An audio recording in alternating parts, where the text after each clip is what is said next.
Have you ever been told that something you've done your entire life might never be possible again?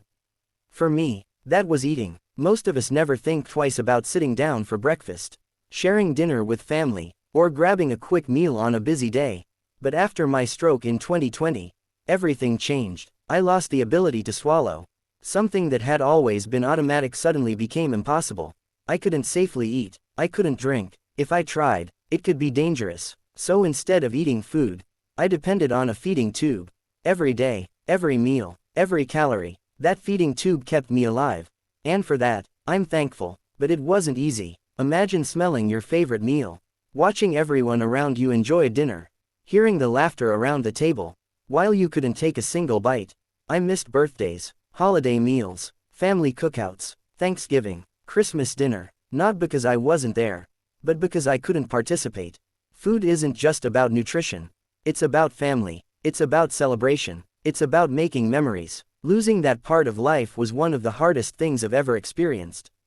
As the months passed, I continued therapy. Doctors worked with me. Speech therapists helped me relearn swallowing exercises.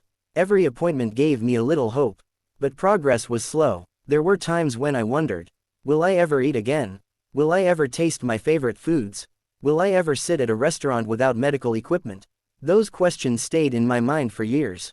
Meanwhile, my weight continued dropping, from 255 pounds, all the way down to 123 pounds. Every time I looked in the mirror, I saw someone I barely recognized.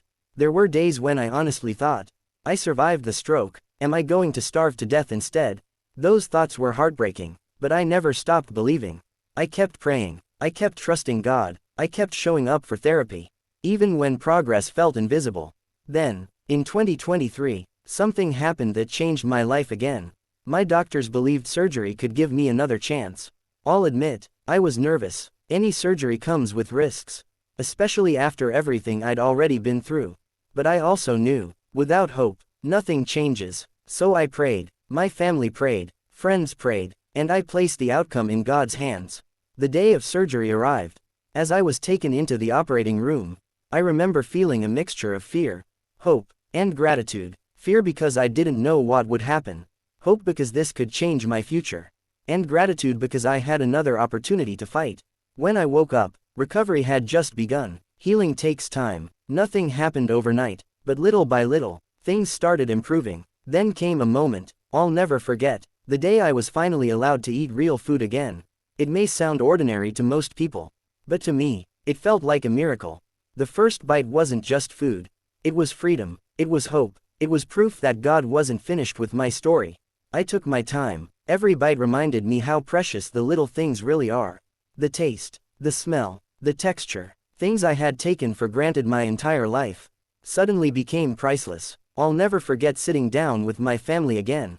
Not watching them eat, but eating with them. For the first time in years, I felt normal. No feeding tube, no medical equipment, just a meal. A simple meal. That meant everything. As I continued eating, something else began to happen.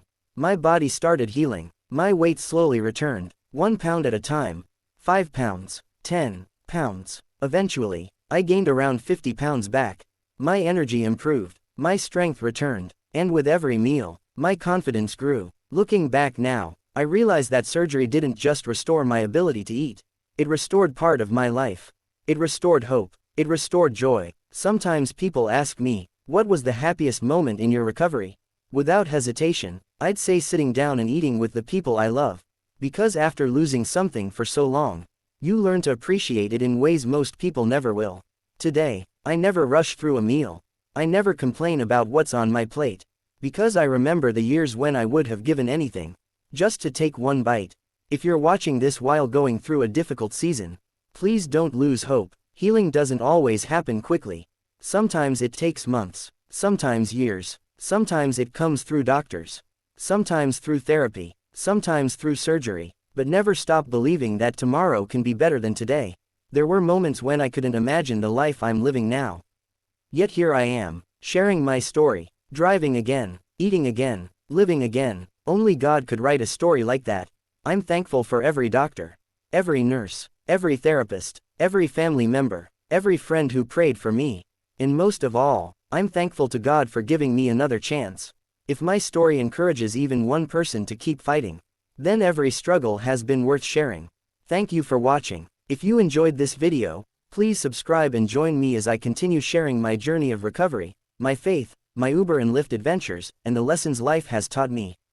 And remember, never underestimate the power of hope. Sometimes one miracle can change your entire life.